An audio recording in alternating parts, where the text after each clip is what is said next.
And always remember,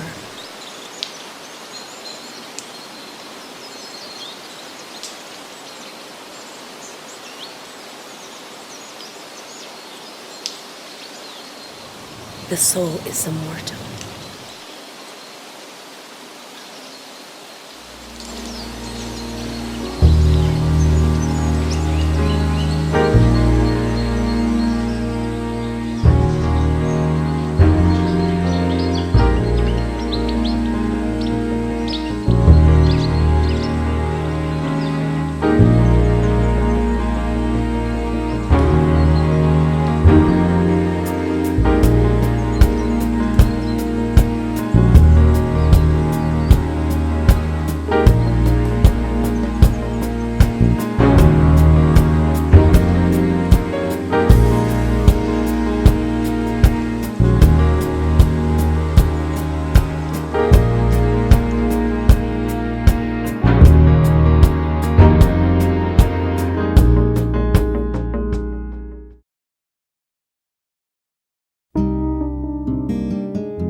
Welcome to the Carl Jackson podcast. And this is part 3. You guys been wanting this. I don't even have to introduce him anymore. He's my co-host now. That's right. So, welcome, man. How are you, my friend? Good to see brother. you. Everybody wants a part 3, and I don't know what it is, but for some reason they like us talking.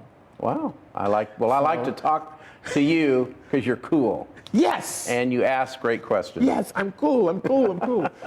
Yeah, so, so many partners from TBN are so focused on the story about you for some reason. They love you so much. And I think that's why we keep doing these things, because you guys like it. And also, too, I think it's important that people get to put together their own narrative of what happened and kind of get the information, and they can make their own conclusions, but at least they have the information. Correct. You know what I mean? I do.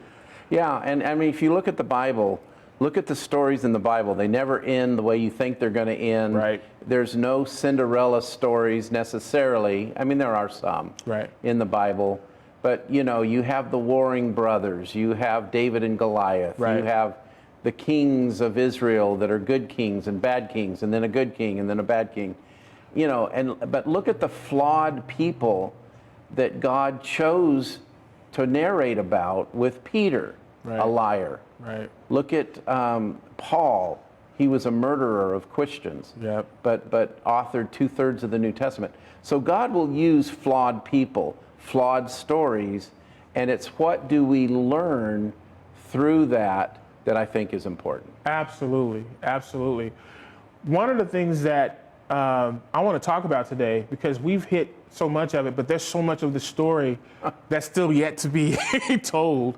So that's why it's like part 3, part 4, part 5, because it's almost like a series, because there's so much to impact. Yeah. One of the things that I wanted to ask you about, and I'm glad that we were able to kind of put our notes together, but there was a document that came out that your father had basically handwritten. Tell me a little bit about that.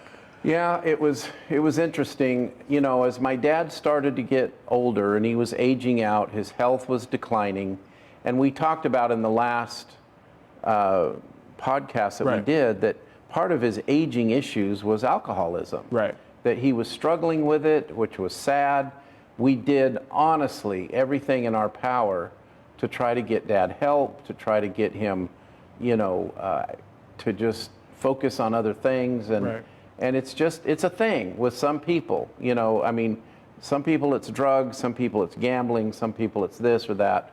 My father struggled with alcoholism. Now that's basically self-medicating other things that are in our psyche, as you know. Now, whether it was abuse or this or the stress of TBN or whatever, we could debate that ad nauseum. But as he started to age out, my brother and I were both working at TBN. I was there day to day. Matt was more working for a season outside of TBN, which we can talk about later, Right. in a film ministry called Generation Entertainment that we were funding through Right. TBN. But he wrote a document that's not necessarily his last will and testament. It really isn't written that way, but it was he did his due diligence.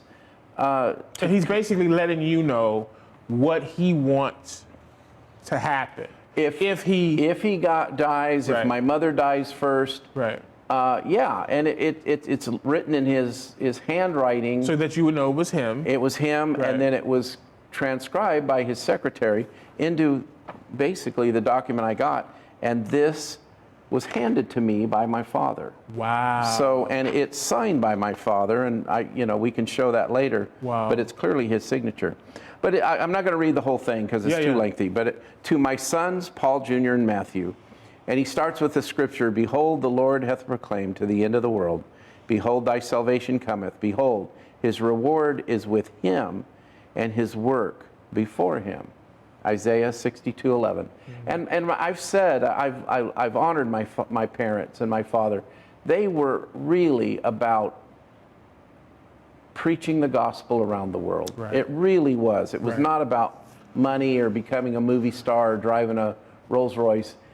He realized if we're going to fulfill Mark 16:15, go into all the world And preach the and gospel. preach the gospel, it had to be done through the media. Right. And we had to use these tools of technology to do that.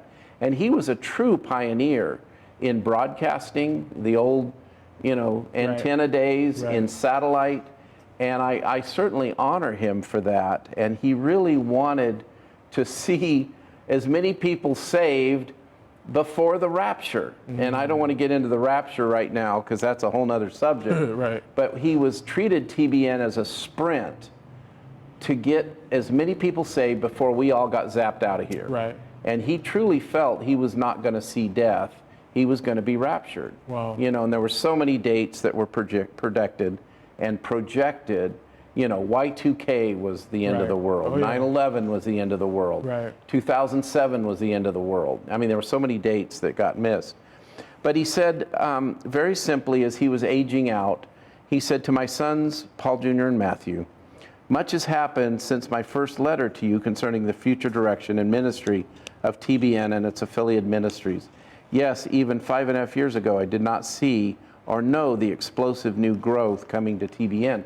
And that explosive growth was the internet. It was really, he understood satellite and broadcasting. He did not understand what the internet was going to be. Right. And the power of the internet, which you are harnessing Right. to do your podcast Right. and your network. And Right. I mean, it was to get into broadcasting in the 70s, you had to have millions and millions of dollars. Millions. He's talking about the 10 TV networks now that broadcast around the world, 35 full-power TV stations. Many of the millennials don't even know what a Yeah, TV they don't even know station what is. Right. 20,000 affiliated stations. So TV had grown to A network an like amazing NBC, network. Exactly. ABC, CBS. Right. So obviously you're not going to just not plan for the future if God didn't tarry, or if the rapture didn't happen, or if, God forbid, they get killed in a plane crash or Right. something. So he had written this document, and I've read through it many, many times, and he really saw, and I'm paraphrasing, the fact that Matt and I, if that both my parents went on, were really to run TBN together. Right. Matt had a lot of skills, certainly in the software side. In fact, here's the paragraph I was looking for. And now I speak by the word of the Lord, by myself and by others with proven prophetic gifts and ministries. Let me first declare that you, Matt and Paul, must work together in the future as partners in this God-given ordained ministry of TBN. So with the above clearly understood, I, by the word of the Lord, designate Matt as the president with oversight of creative administration and really the programming side. Right. I would further propose Paul Jr. as vice president and officer, as stated earlier, with powers given by the bylaws of various corporations, and I was to run the hardware side, take care of the building of the infrastructure, Right. the changing of technology. And it's kind of what you did with ITBN. Exactly Same why thing. because that was being built even as this was being written. Right. And to deal with the finances and run that side of it, almost like my parents did. My dad was always the business side, mom was always the software programming side, Right. which complemented each other, but it, trust me, led to some of the greatest fights and wars. Right. It's like, you had like two rams in the forest button heads, because they didn't agree on certain things. And that's somewhat normal, I think, in most corporations and ministries. Right. So that is what was written. Now, there were two pictures that popped up in the LA Times. I think we have those. And we have them, if we can pop one of them up. That is actually my brother and my mother. I mean, it's pretty clear that that's not Photoshop. This is long before we could do Photoshop. And that is that document in my dad's longhand writing. And you can see, now I know it because I'd seen 1,000 letters he'd written longhand.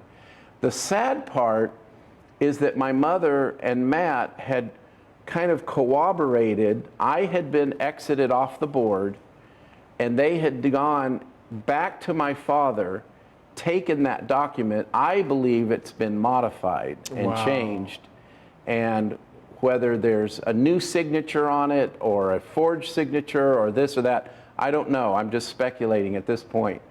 But after I left TBN, and we talked about this in the last one, I Right. left because I had hit this perfect storm. My daughter had sued TBN, as you know, Right. over victim shaming. Right. And she had been molested and probably raped by an engineer in Atlanta.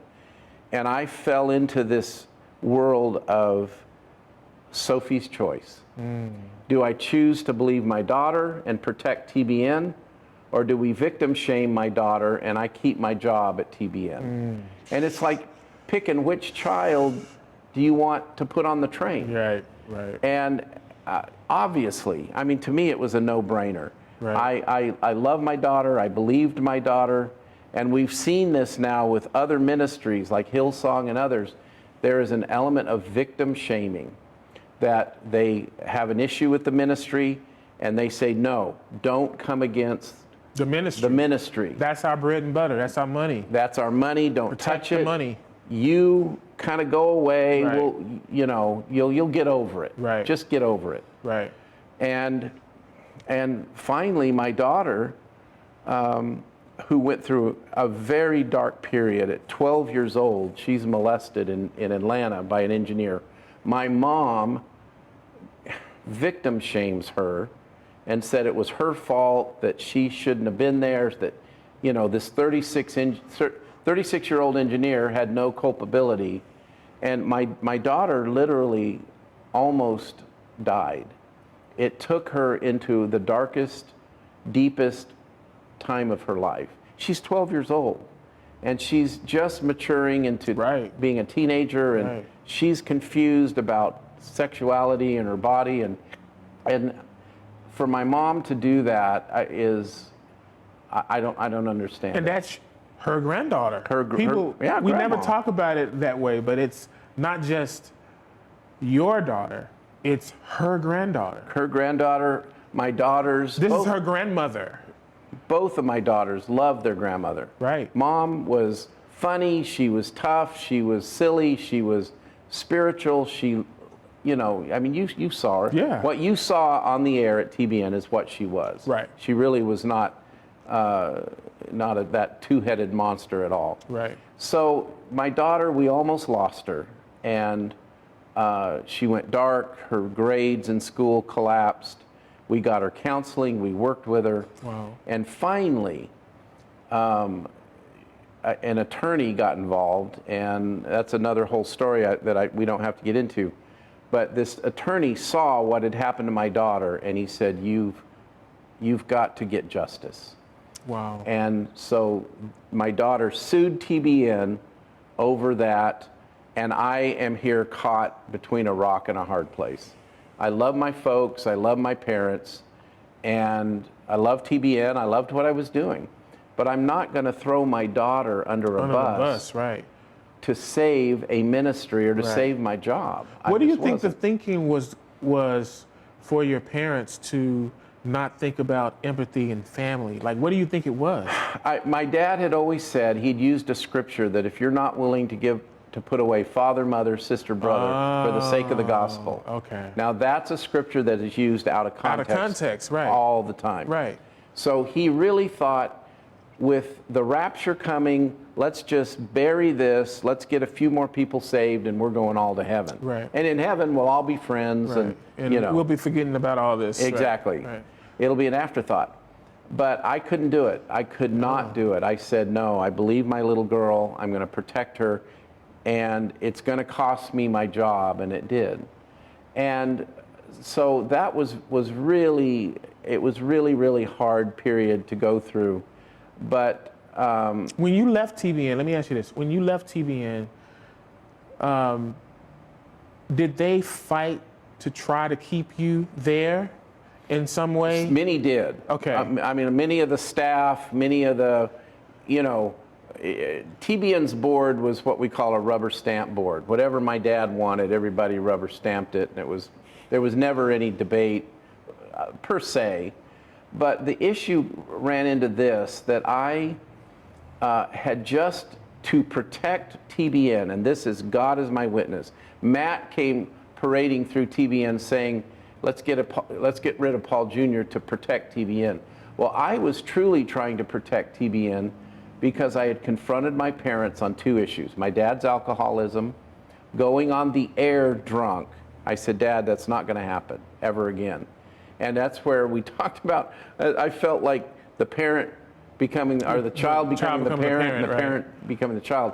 And he heard me on that, right, but he was not happy about it. And then my mom was in Orlando at the time at the now defunct Holy Land Experience, which is gone and has been destroyed. When did they destroy that? They sold it about a year ago, okay, and it's literally been leveled. Oh, wow. It's dirt now. Oh, wow. And that's been fairly recent. But I had confronted her on an affair that she was having with one of the employees there. And so she wasn't happy with me. She denied. But listen, she absolutely, there was an issue there. And so I was not their favorite son at the time. Of course. Matt moves in, it was the perfect storm, and the rest is history. So I leave, and I have tried for years now. The main attorney and one of the board members is a guy named Colby May, and I have emailed Colby for years saying, please send me the updated document of that one I showed on the screen. And it's complete silence. Why do you think they won't send it? I think there's something in there that they don't want me to see. Right. And I don't know if there's legal issues with that, if they don't fulfill my dad's wishes, now the board can change and the board can vote things in and out, which I'm sure they probably voted this out, but there's something in there they don't want me to see. So some people would argue, and I'm just speculating, this is my thoughts. Sure. You have a document, so some would argue, why not take that document and fight in court? I easily could. I would have to take this document and probably $300,000 as a retainer, right, for for a legal firm to take on something like that. It's going to be a bloody fight. I got you. Because TBN has deep pockets. Right. They spent, in my guesstimation, my daughter, by the way, sued TBN. She won a $3 million judgment, as you know. Right. But TBN spent probably 20 to 30 million Trying not to pay. trying $3 not million. to pay 3 million. That's so. And And- it was donor money, right? All donor money. Right. And after, she won the $3 million judgment, they appealed it for 7 years. They went to the California State Board of Appeals, blah, blah, blah. The only court that would, and they realized the court wouldn't touch it, was the Supreme Court. And they were trying to go to the Supreme Court. God, just not to pay $3 million? Yeah. And, wow. And it became personal at that point. And that's what's been. Because he didn't want you to win, whoever Right. the other person. He did not want you to win. Right. That was the whole gist of it. The good news, all of that is settled. It's done. Right. Everything's been paid, and and I told Kara even when this thing first started, I said the only ones that win in any of this is the attorneys. The attorneys. They took most of the money. She got a little bit to pay for school, and she's now a registered nurse and she's doing great. But it's not like she's retired, No, feet propped no. up, and she's living this. No. Right. And I'm glad for that. Right. She actually has to work, and I appreciate that. Right. The concept of handing her $20-30 million, I think would cripple any kid. Wow. And so most kids, but some know how to handle money, many don't.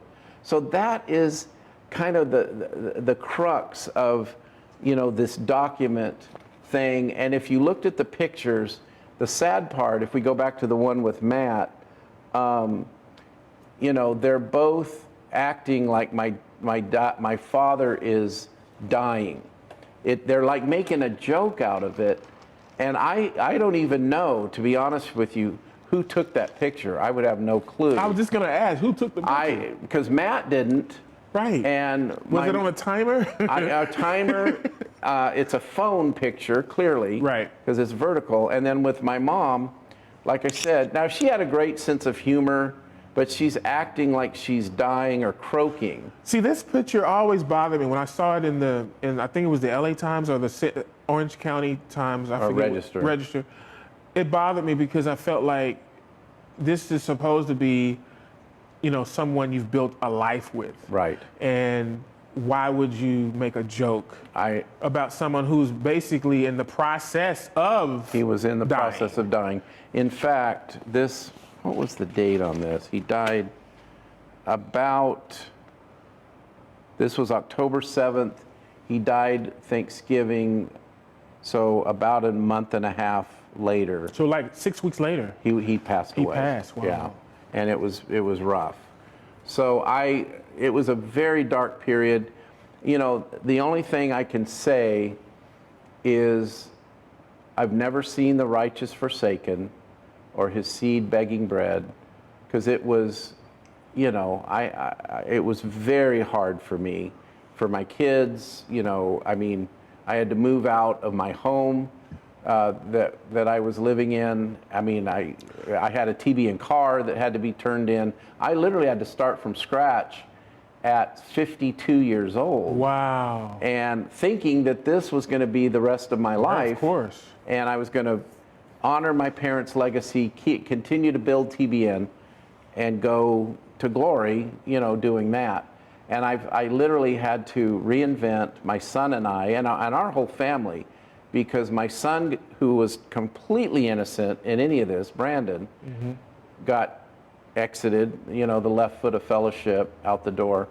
My two daughters were obviously kicked out, and it was a very dark period. Let me ask you, why do you think it's gone so long without a resolution?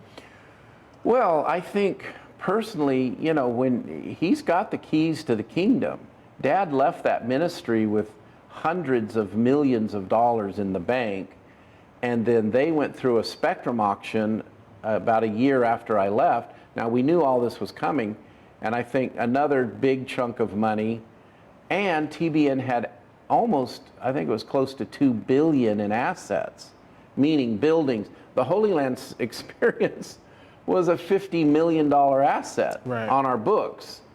Now, they sold it for peanuts. I don't know why. It was like 20 million or not even close to what we had put in it. There was a building here in Tustin, right down our headquarters. They sold that one too, right? Sold that one for Right. peanuts. Right. You know, we had close to $100 million in that building. Wow. And it was sold, you know, for 25% of that. Wow. So I don't know. I think there's an element of control when you have a private jet, when you have the keys to the kingdom, it's power. Right. And there's no reason to reconcile. Correct. Because I have all the keys to the kingdom. Correct. Why would I want to share this kingdom with you? Right. Right. Exactly. Do you feel that at some point, do you feel, let me put it this way.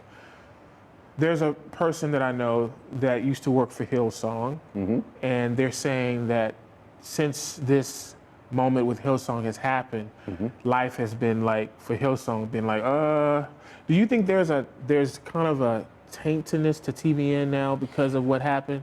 I think certainly with some people, Right. You know, not only your video that we've done two of them, but right. my wife and I did a video on YouTube, because that's the number one question I get asked when people recognize me or I in the public eye. Why did you leave TBN? Right. You know, there's people that even 10 years later don't even know that I had left. Right. Now most do. Right. And you know, so they're wondering what and why. And I did a video with my wife that's gotten over 400,000 views. Right. Explaining that very thing. So, you know, it's sad. Yes, I think with most people, there's a tainted view. I don't read a lot of the responses on your website, Right. but I did on the YouTube one that my wife and I did. And what kind of encouraged me to continue talking about this, even at all, Right.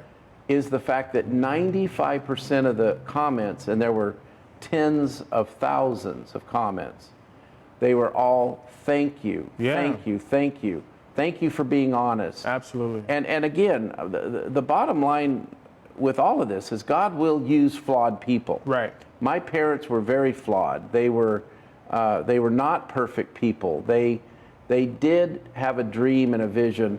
But yeah, I think with some people, when there's this kind of a split and there's no reconciliation, there has to be a taintedness. And like you said, I dealt with this as a friend with the Crystal Cathedral. That family had a split when Bob Schuler Right. left the Crystal Cathedral, and Robert and their family. TBN's had issue. Hillsong is dealing with it. And again, same thing. We're friends with a lot of there's several Hillsong churches, and there's a big Hillsong office right here in Orange County. And they're kind of like in this duck and cover mode. Right. They're like, you know, do they think we're that? Do we think we're this? You know, and I think people are nervous about what other people think. Right. As you know. There's a document also I found online. It was basically I guess a briefing that happened in 2015. I got my computer out, guys, because I wanted to make sure I'm reading this thing correctly. There was an accusation that was made about Matt Crouch, basically in no uncertain terms, strong arming TBN to give him money for Generation X. Talk a little bit about Generation X. What exactly was it, and why was TBN giving Generation X so much money? I see right here it says TBN donated $10 million and loaned approximately $45 million. So now it's like $55 million, and that he owed close to $24 million in interest that I'm sure he's never paid. Yeah, no. So why was this money being sent to? Well, the original concept was all good, and Right. it was all, I think, a positive thing. It's not unusual that a TV network, even like yours, you're doing movies. Right. Are you not? Yes. TV networks need movies. They're a Right. great vehicle for the gospel, for Right. evangelization. We wanted to do movies, so the first one we did was with Billy Graham's director, and it was called China Cry. Right. That was in the early 90s. Right. and we produced it, we funded it, you know, I mean. Great movie, by the way. Thank you. And it was, you know, in that day, it was like $3 million. That was a fortune. It was the best TVN movie I ever seen. I didn't say that. Well, it was a story of Nora Lamb. Right. And we realized when we aired that movie and the response we got, oh, we love movies, because you can only do so much preach, pray, and sing. Yeah, absolutely. You know, I mean, there's only so many good preachers, there's only so many good singers. Talk shows have been done to death. You know, we had church services coming out of our ears. Right. But we, you know, we did also do kid shows, we did animation things, but movies were huge. And movies They still are. well, they were our most highly rated Right. Nielsen Right. things when we aired. One Night with the King. We actually licensed Passion of the Christ. Oh, wow. From Mel Gibson. Yeah. It got the highest rating TVN had ever gotten. Wow. So, but Wow. all of the movies did well. All Billy Graham's movies did Right. well. We had movies from Rich Cristiano. We had a lot of these smaller Christian filmmakers coming up, and they got great ratings. So we said we need to get in the movie business. And Matt's idea initially was TBN would fund it. He would start this company called Generation Entertainment, and it was a weird spelling, GENER, With the X in it, right. 8X Right. ION. Right. It was whatever, creative. Yeah, it was creative. And we initially started with a movie called The Omega Code. I remember that. Yeah. So it was like, you know, we had this investor. They said, if you'll put in $3 million, we'll put in $3 million, and you guys have the movie to air, but then they were going to take the movie and put it in theaters. Okay. So they were going to start trying to take our investment and make money. Well, we got in the middle of the production on this. I was one of the cameramen. I was shooting it. And Oh, you shot some of. I shot Omega Code in Megiddo. Oh, I didn't know that. Yeah, and You was a DP or second unit? second unit. Wow, I didn't know And, that. Wow. Yeah, and I loved every minute of it. It was fun. We were shooting course. 35 millimeter Panavision. Oh, Yeah, oh, and that's so heaven. It really was. Except those cameras, the size of heavy. of a bus. Yeah, they're as heavy. You know. We get right in the middle of production on Omega Code, and this $3 million investor that was due the theater side bailed. So the good news is Matt had direct line to my dad, who had deep pockets, and we had to actually put all of the money up Oh, wow. to finish that film. Oh, wow. So Why did he leave? I'm just curious. the investor. I don't know. Okay. They either couldn't come up with the money. I Okay. don't even know who it was. That was stuff Matt had set up. I was more, let's just get this movie done. Gotcha. We want it to air on TBN. I cared more about TBN than the theater. I really Gotcha. didn't care. Gotcha. We finished the movie and we popped it out in theaters. It was not a great movie. It wasn't terrible.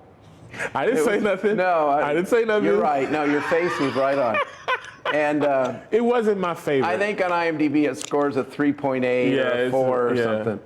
But it was at least unique. It was about the end of the world. It was Right. about, you know, the I think it was the Antichrist. title that hurt it too. Omega, yes. Yeah, it's just the title. It was a little cheesy. Yes. And it was, you know, and there was another book called The Omega Syndrome. Right. It was supposed to be kind of like our version of Left Behind. I got you. Yeah. Because the Left Behind books were doing very well. Very well, right. Out in and we should have licensed Left Behind, to Right. be honest. Right. And we should have done Left Behind, but that's Right. all hindsight. Right.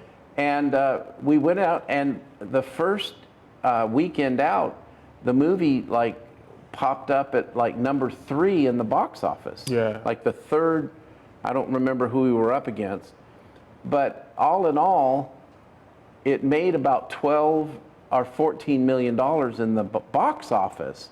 Here's the issue. Everybody said, "Oh my God, you guys made a fortune." First of all, Print and A.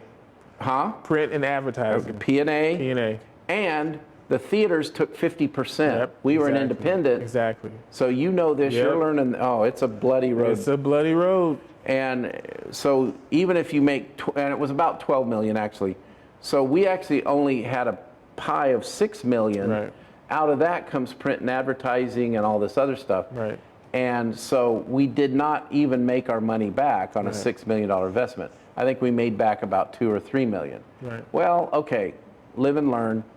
And that's then what led us to start doing more movies. The problem is Matt flipped his production company into a publicly traded company. And this is what got insane. And this is literally, I remember sitting in meetings with my dad. What he was hoping when we started doing a Megiddo, which was a Megacode 2, and that was a $21 million movie. Wow. I mean, it started as a $10 million budget, ended up at 21. Matt had flipped the company to a for-profit and publicly traded. And he's taking money from a nonprofit though. Exactly. Right. And what he was hoping, and he had gone hat in hand to most of TBN's programmers. I mean, I'm going to leave them unnamed, but the who's who of who was on TBN, because not all of them invested, but most did. And he was getting him to give $100,000 investment into Generation Entertainment, the public company, and the share price was 5 cents a share at that point. So you got 500,000 shares or something for. But as soon as we launched these movies and they started making money, the shares would go through the roof, and the church, we'd have money flying out of the ceiling. Sky, right. Yeah, it's like printing money and picking it off the trees. And that is what always gave my dad complete heartburn. We were very concerned. All of our attorneys were concerned. Our FCC attorney, our IRS compliance attorney said, guys, this is like, be careful. This is scary, scary, scary. Right. And so, and I don't know how God orchestrates all of this, but we'd done this $22 million movie called Megiddo, and it was better than a Megacode. You know, it had Michael York and Michael Biehn, and it had some real actors in it. And it had some very well orchestrated battle scenes. Right. You know, the tanks and all of that. Yeah, you can definitely tell they learned from the mistakes of the Megacode. Megacode, exactly.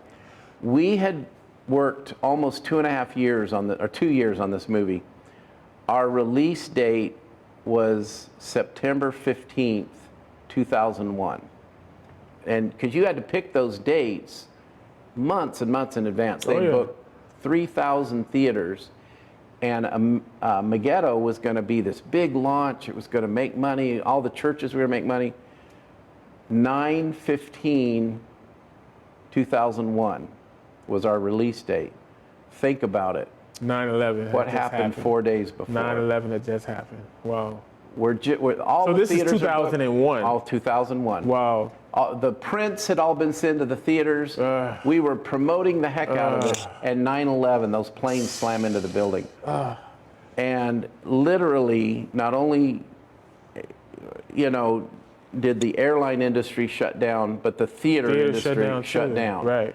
And of the 3,000 theaters, 2,998 called us and said, we're dropping the film. They said, we're not going to air a movie about the end of the world when we are in the end of the world. Yeah, exactly. They just said, not going to happen. Wow.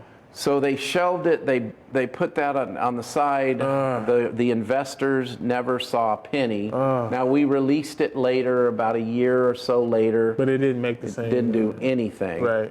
And then they tried to do it again with One Night with the King, which was the story of Esther.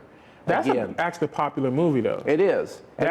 Even today, that's a big movie. And great actors, Omar Sharif and John Rhys Davies, and so I've seen, the level of the production of the production in Christian films is raising, as you know. Yeah, absolutely. And the level of the ocean is rising. We wanted to be one of the bigger boats in the harbor before everybody else got in. Right. Now you've got the Irwin brothers and the Kendrick brothers, too many of them now. And you. But right. So that was the goal. Finally, after even One Night with the King failed in theaters, All of the investors never saw a dime back. Dad said, okay, we're done. We are wrapping up Generation Entertainment. We had funded, like you said, $45 million through that corporation, and I don't know that we ever saw a dime back. Wow. And so the issue at that time, which really brought heartburn to my father and all of us, was, Matt's living in the Hollywood Hills. He's driving 2 Mercedes. He's living like a king on our funding that money through his corporation, with us never seeing a return. Wow. And so that was the hard part. And Dad said, we're done. And then that's when Matt had to come back to TBN to kind of like, okay, the movie thing isn't working. Let's pivot here and do something else. And that's really when something changed in him. And when he came back, because he and I worked together well. On the movies. I shot Megiddo, I shot Omega Code. He was the producer. He was the software, I was the hardware. And we worked great together. Right. There was really no issue at that time. But after that, something shifted in him, and he had to have me out. And that's when he pivoted, and my daughter had her issues, and the rest is history. Does he feel, as they say. do you think that he feels that maybe you were the reason why your dad stopped giving him money for his company? You're very Smart too. You're smart. Maybe. I think yes. I think that could be part of it. Right. I think he saw me as a threat. Right. I think he saw that my daughter, who at the time was working in the finance department, Right. was starting to do some auditing. Right. And she was running down these paper trails of like $250,000 in receipts from China that are all in Chinese, Right. We were on talking his about credit that. card. Right. Right. And my daughter went to Matt going, well, what's this? It's all in Chinese. And he just went berserk. So he felt powerless. He felt, yeah. And so a lot of these things and these hidden ways the money was going was maybe going to be uncovered. I don't know. I really don't. I just know we were exposed as a ministry that the IRS, I think, could have moved in and just slapped us about the head and shoulders. Yeah, I was looking at some of the report in this, hearing that happened, IRS briefing, and they were talking about how much of the losses that had happened with the movies and Italian Villa, some other stuff that he was doing, stock, issues. Right. Talk about the fact that, because a lot of people don't understand how donations can even get to a point, because this was a question that one of the viewers had. We're going to get through some of y'all questions right now. One of the viewers had a question that was basically trying to figure out how is it that donor money could even be put in a position to be in Matt's hands, especially when you do telethons and you are raising money. Your dad used to raise money in a way where he would say, tonight we're going to raise money for satellites, or tonight, this night we're going to do this. So they were trying to figure out how was money able to be funneled in that way and wasted, basically. Well, it was not planned to be wasted. Right. It was planned to be an investment. Not just movies, though. No, exactly. Right. But we were hoping that would spin off a self-sustaining vehicle. Business for TBN. Exactly. Gotcha. That would just do movies. Right. And that's not that unusual. Right. No, it's not. Other networks have movie production entities. But I think the question was, after the first couple films, why not get a new head of the film company? Well, because nepotism is a powerful Yeah, it vehicle. is. So Ask my daughter. yeah, that's part of it. Right. But it's a good question. Now, we did on our telethons, we had movie night. I remember a couple telethons that we had nights that said, donate to TBN and we're going to do this movie or that movie. Right. And people would get excited about that. Right. You know, we need Christian films. Look what The Chosen is doing right now. Big People are time. getting excited. Yeah. They're brilliant. Angel Stadium is killing it too. Yes. I mean, Angel Studio, sorry. Angel Studios. Yeah. Yeah, with that latest one. About the kids, the child trafficking. The Sound of Freedom. Sound of Freedom. But we raise the money. The only thing I can think, and again, this is an accounting question, is that half of TBN's revenue was created through sale of airtime. So that's a business-to-business transaction, but half of our revenue was donations. Right. Now, when you take a donation, you have to use that donation for the purpose it was given, Right. which is to propagate the gospel. Now, that's a wide range of interpretation, as Right. you know.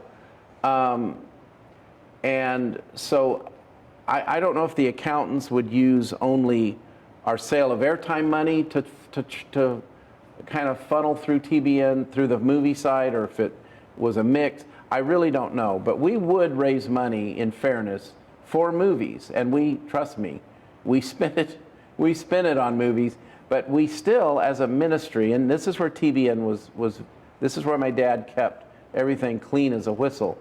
If you donated, you got a tax receipt. Right. We recognized what your donation was for. We gave you your love gift if, in fact, that was part of the equation. So that side of it was kept very clean. When the money went through generation, that's where it got really cloudy. Right. Do you feel that people love you more now that you've left TBN than they did when you were there? Well, or is it kind of the same? What do you get when you go out? When I go out, I overwhelmingly, those that still recognize me.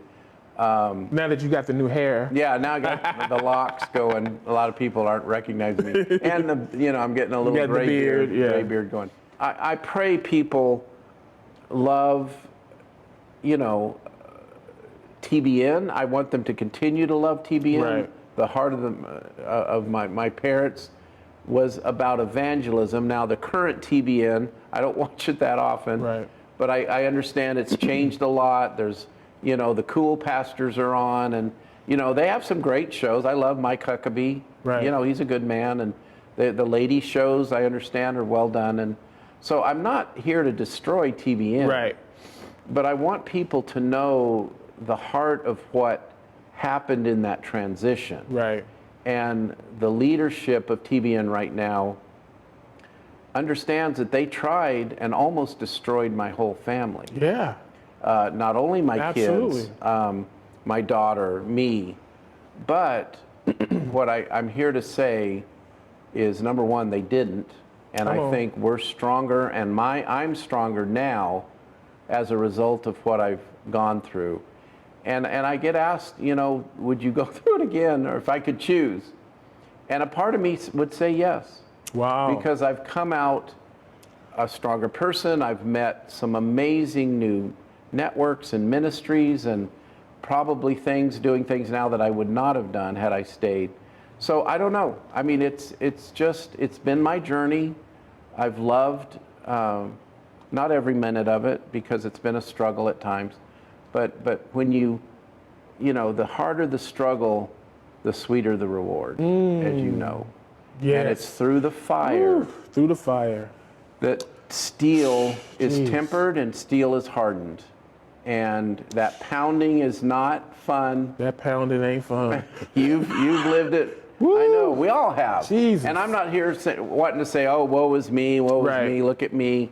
Listen, we all have our deal with something. Right. But, greater is he that is in me than he that is in the world. So I've got a couple more things I want to talk about before we're going to start wrapping it up in a minute, but I've got to be a little controversial. Please. Was your dad gay? That's a great question. And you're the first one to ask, but I will tell you. That'll make a great Instagram post right there. That'll make him all I'll tell you watch. the answer. And first of all, I'm not quite sure. I know what the word gay means. I mean, I know what it can mean. Was he a He home- had, right. he had, I think, same-sex attraction Okay. to other men. I had talked to him about that. I think he struggled with it. Wait. You talked to him about it? Yeah. What was that conversation His- like that you can share with Well, us? I never said, Dad, are you gay? Right. But we had talked about the gay accusations. Right. And he always denied it. Right. He always denied it. No. You know, it's a public knowledge that he got sued by a guy. A black guy, right? A black guy Yeah. that was his limo driver Right. for sexual harassment. Right. And They paid him off, right? They paid him off. Right. That's So all. something happened. We don't know what. Exactly right.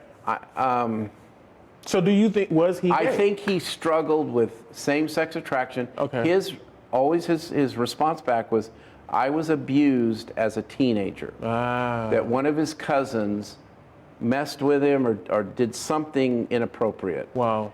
And I think he struggled with it. The answer is yes. I don't think he was a practicing homosexual. Right. I think he struggled with it, and I think that's what fueled the drinking. I think that's what he was anesthetizing. Wow. Was that because he knew it was, in his mind, it was wrong. It was wrong, right. It was, you're going to go to hell, you know, if you're gay. But he struggled with it without question. And I know he prayed and asked people to pray, and but there's certain things that, and I don't know if this is a spiritual issue. We could do a whole show on, is it a psychological issue? Right. Is it a spiritual issue? My mom, I know, and listen, I'm just laying it out there. The last 15 years of their marriage, they were not really married. Right. They lived separately. They were in separate hotel rooms at times. And I think my mom realized his struggle. So you think your mom knew that he was gay? Yes. Right. Yes, Right. I do.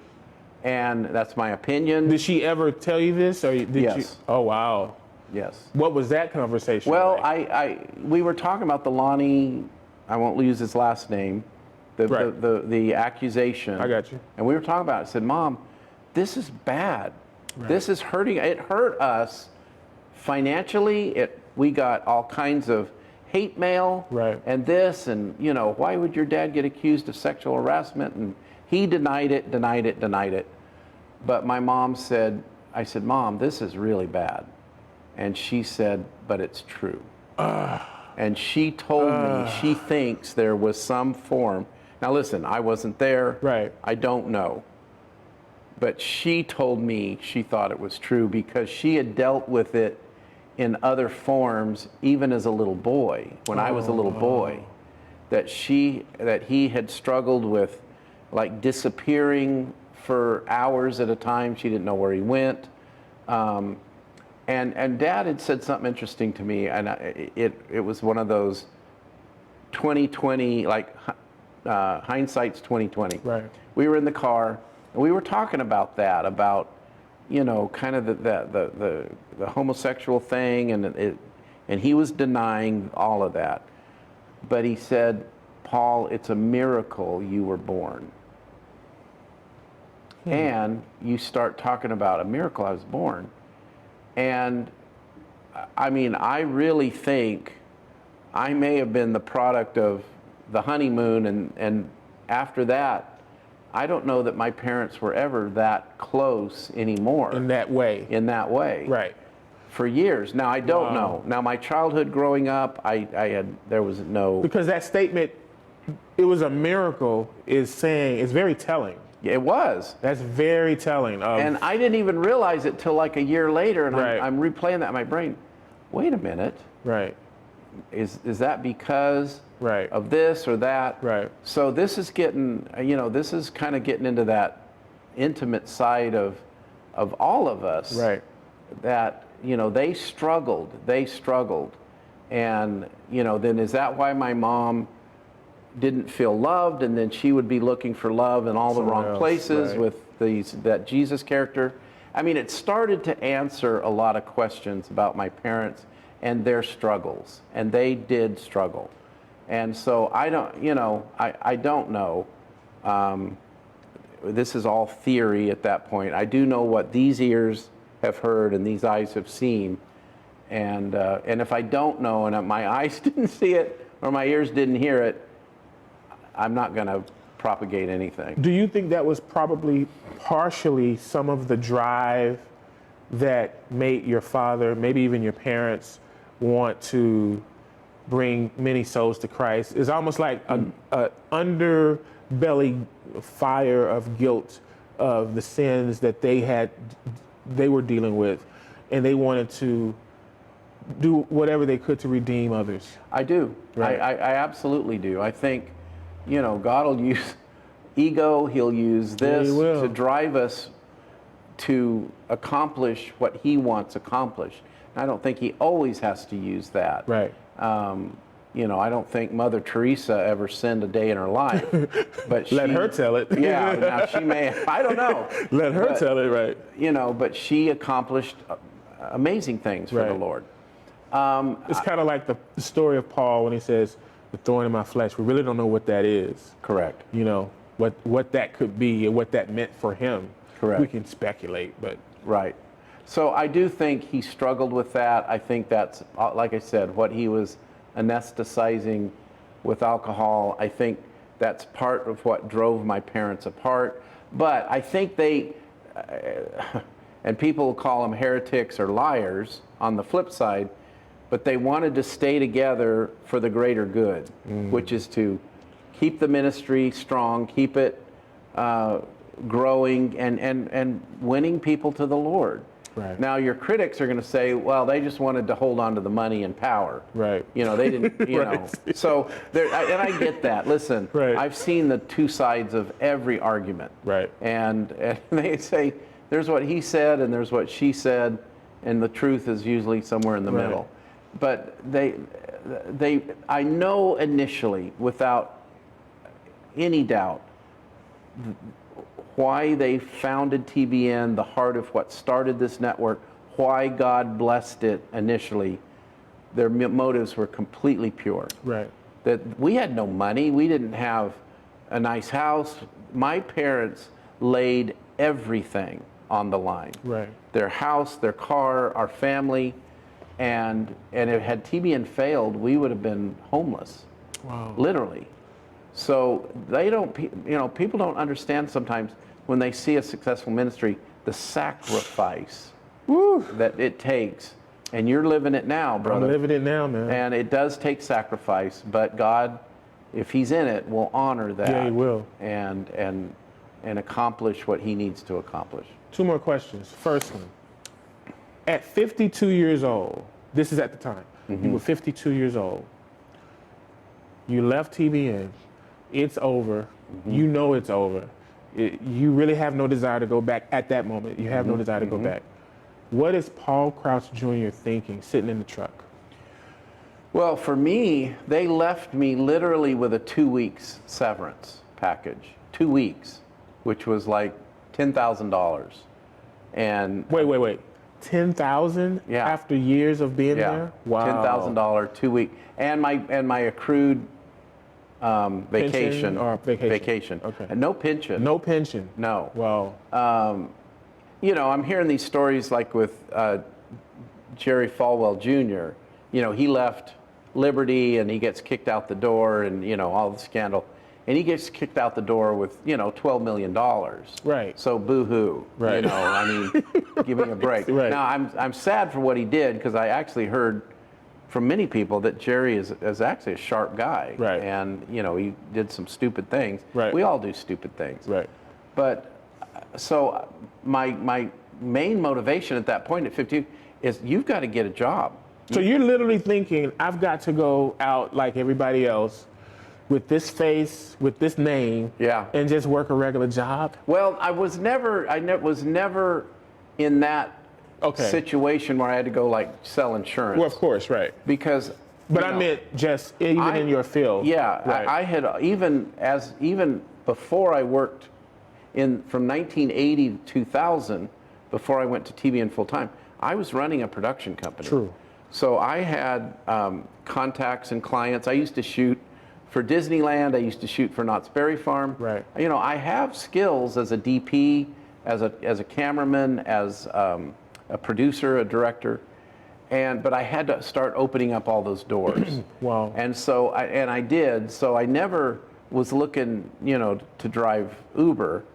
I was looking at opportunities, and the first one that opened up, oddly enough, was the Word Network, Right. which is an African American network in Detroit. And I mean, they offered me more money than I was making at TBN. Wow. And so for a season, I went there, and I'm driving a Porsche, and I'm making good money. But I realized that was not going to be my long-term dreams or goals. Kevin Adele, the owner of the Word Network, and I had distinctly different goals and visions. Yeah, I've heard about him. Yeah, it's about money. Right. Mine was about really trying to propagate the gospel and keep my parents' vision. So we worked for a while. That we parted ways. Do you regret not taking TBN for millions of dollars? Because you never actually just went and said, let me start a baking cookie studio, and I'm just going to get my dad to give me 20 million. You never did that. Why? No. Why did you never want to just go? It was really, it truly was about propagating the gospel and just, you know, I'm a nose to the grindstone kind of guy. So that's just what I do. I build studios, I build networks, I build and train. I've been training church organizations all over the country and all over the world in how to do television properly. So it was never about money. I mean, you have to have money to pay your bills, but my son and I, our company is doing very well. Right. We're producing, we're directing. Brandon does more of the cool stuff. Right. You know, he'll go shoot Indian motorcycles, and he's at Dodger Stadium today. I think. And he's shooting a very secret thing for Toyota next week, and you know, so he does all that. But between the two of us, we're doing fine. Right. And most of my clients are obviously faith-based. Right. With the churches and networks, and that's what I want to dedicate my life to. And then I've been working with my wife, Brenda. Right. You know, she's got a channel now on YouTube that's, she's got, 7,000 to 8,000 followers on YouTube, and her channel's now monetized. Oh, wow. So Nice. she's getting a little bit of income on it, and she's doing some great videos and interviews. And like I said, that video she and I did about why I left TBN has 400,000 views. Well, that created, it wasn't a ton, 3,000 to 4,000 in revenue to her ministry, not to me. And so I'm enjoying it, and I want to do things that, number one, glorify the Lord, and just use the 50. It's literally 50 years now. I started at 13, and I'm 63. 63, wow. And 50 years of experience to help you, to help whoever needs it.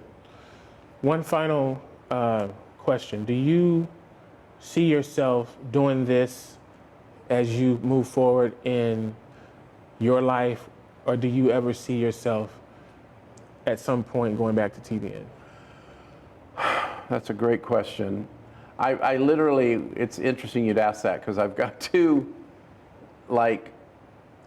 six-figure offers on the table, salary-wise, to go as like a CEO or CFO, not CFO, CEO of two new Christian networks that are being birthed. Wow. And I could take either one of them. I don't know which is better. I'm still praying about it. I've always held out in the back of my mind that at some point God's going to heal this. You let God fight your battles. It sounds bad. I'm just going to get real with you. I've heard half a dozen times now that Matt was either in an accident or Matt was in the ER in a coma. Oh my God. People calling me saying, no, I'm for real. Wow. Saying, oh, did you hear that, TBN's plane went down? Wow. And I just, I take it all with a grain of salt. Right. You know, like God's going to smote somebody, or Right. I'm going to get smoted. You know, God's going to smote all the bad guys. I don't believe that anymore. I think I do believe God will heal this at some point. I love my brother. Right. I don't love what he did to my family. Yeah, of or course. tried to do. Of course. I don't love what he's doing with the network per se. But again, different strokes for different folks. Right. I do like some of the shows. So that's a great question, and I will just have to. The last chapter has not been written, Clearly. and I think stay tuned. I think there'll be maybe even another, 2 or 3 podcasts. Yeah. Because there's even stuff you and I haven't even touched on with, some things with my brother that we won't go. We'll save that for the next one. I was like, I know where you're going. Yeah. We're gonna do one was just strictly about personal, because I didn't hit on that today. No, But that's the cliffhanger. that's the cliffhanger for part 5. So, Exactly. what do you want to say to the people before we take off, man? Well, I would say simply this, that millions of people have prayed for me and our family, and I want to thank you, number one, for that. That, like I said, God, I've not seen the righteous forsaken or a seed begging bread. When one door closes, and it's a lesson for all of us, I've lived it, I've learned it, that when you think that this is where you're going to go, or you have to go, or you're going to overtake or inherit your daddy's ministry, or your mom's ministry, or your uncle, or you're going to be the next pastor or CEO of your insurance company. Right. God many times has different plans. Absolutely. And you just have to be ready. You have to be willing to obey. And when one door closes, multiple other doors open. And I've lived it, I've loved it, and I'm walking through it. God provided with me a wonderful helpmate in Brenda. Well, maybe on one of these we could Yeah, I bring would her love in. to interview her. Yeah, Because she's been a great support of what, and she knows the truth of everything Right. that we've talked about today, and Right. and she's supported me, loved me through it all. Right. And so I would just say, my parents always said that if you were going to go pick 2 people to start what has become one of the world's largest networks, the last 2 people you would choose Right. would be Paul and Jan Crouch. Right. To start a network, one of the last people you would choose would be Carl Jackson True. or me. That's true. But what my parents were, they weren't wealthy, they weren't, they couldn't sing, my dad couldn't preach, they weren't celebrities, but they were obedient. And when God said, go, and when God called you Yeah. to do this, you Yep. said, go. Yeah. And they were obedient. So God needs your obedience. He Right. doesn't need your good looks. He doesn't need your money. He doesn't need your talent. He doesn't need your likes and your Facebook friends and all that Right. crap. Right. He said, I need you. I need your heart, and I need your obedience. Oh, that's powerful. It's funny, when I started this podcast, I was in North Carolina in a hotel room having issues with the mother of my daughter, and I was thinking about doing something that was not so great to get revenge. My daughter was like 2 or 3 years old at the time. Sure. And something said, get you a recorder and document this. Wow. What you're feeling. Don't do anything stupid, just document what you're feeling. Bishop Harry Jackson, African-American preacher guy in Baltimore, he said, take your mess and make it your message. And that's what all of us have done. Yeah, I've taken absolutely. my mess, because it was a mess. And in many ways, it's still a mess. Right. It's not like I'm perfect Right. or perfected. Right. But I'm making it my message. Part 4 coming next. Part 5, Matt, brother, personal stuff. We didn't get into it because I want y'all to keep watching these series of. Well, ask of Matt to episodes. be on. We could do I've both thought of about us. it. I've thought about it. But I don't think, like I said in the last one, I think that he needs to talk to you first. Yeah, of course. He needs to talk to you first. Yeah, we don't want to end up like WWE Yeah, I know. on the set. That would not be good. Yeah, well, it would make a great TMZ story. It would be all over TMZ. It would be all over NBC News. That's right. And then I would be in the middle of it going, no, what happened was. Thanks, brother. All right, love you, man. Love you, bro. Okay. Let's do our. Hey, do you want to fix? You messed up on your dad's death date. I did? Oh, he did? Yeah. Oh. Because it was 2013 he passed. Oh, you're right. 2011. This was 11. Yeah.